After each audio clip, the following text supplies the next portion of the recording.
Iran Israel યુદ્ધની વેપાર ઉદ્યોગને પણ અસર થઈ છે। ખેતીના સાધનો, મશીન ટૂલ્સની નિકાસ પર અસર થશે। જો યુદ્ધ લાંબો સમય ચાલે તો ઉદ્યોગોને મોટી અસર પહોંચી શકે છે। યુરોપના દેશમાં ગલ્ફના રૂટથી નિકાસ થાય છે। કેન્દ્ર સરકાર નિકાસના અન્ય વિકલ્પો પર ચર્ચા કરી રહી છે। ક્રૂડના ભાવ વધે તો નિકાસ પણ મોંઘી થઈ શકે છે।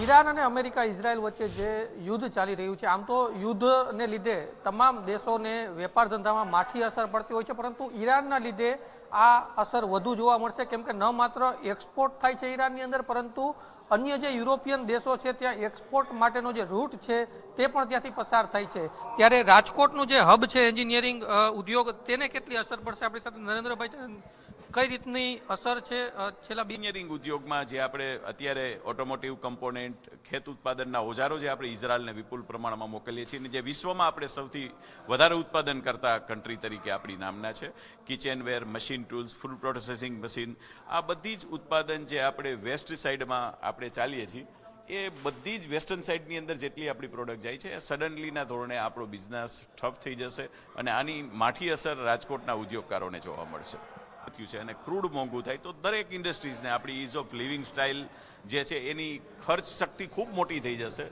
એટલે આપણે આ બધું ભોગવવાનું છે અને આપણી દરેક પ્રોડક્ટ મોંઘી થશે। એન્જિનિયરિંગ ઉદ્યોગમાં ટ્રાન્સપોર્ટેશન મોંઘું થશે, એટલે દરેક વસ્તુ મોંઘી થશે। આ સ્વીકારવાનું રહ્યું, પણ યુદ્ધની પરિસ્થિતિ જો લાંબી ચાલે તો આપણે આ દરેક વસ્તુઓ માટે તૈયાર રહેવું પડશે।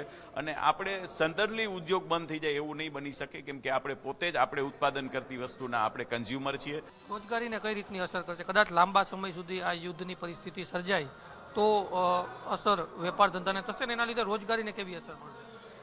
યુદ્ધ લાંબુ ચાલે છતાંય આપણી રોજગારી રાજકોટના ઉદ્યોગકારોમાં જોવા જાય તો 5 થી 7 લાખ વર્કરો આપણી સાથે કામ કરે છે, પણ આપણે પોતાના જ કન્ઝ્યુમર છે, એટલે આપણી ઇન્ડસ્ટ્રીઝો સડન બંધ થઈ જાય આવી પરિસ્થિતિ નથી। અને બીજી વસ્તુ મેં જ્યારે કીધી કે મોટી ઇન્ડસ્ટ્રીઝ નથી કે એકારે કોઈ 4-5 હજાર માણસો છૂટા થઈ જાય આવી પરિસ્થિતિની નિર્માણ થઈ શકે એવું નથી, પણ આપણી પાસેનો વિપુલ તકો છે। રોજગારીને થોડો ઘણો પ્રોબ્લેમ પડે કે જે વર્કર કમાતા હતા એને જેના વર્ક કામના કલાકો છે એ ઓછા થઈ શકે, પણ સંપૂર્ણ રોજગારી બંધ થઈ જાય અને ખરડાય એવી પરિસ્થિતિનું નિર્માણ।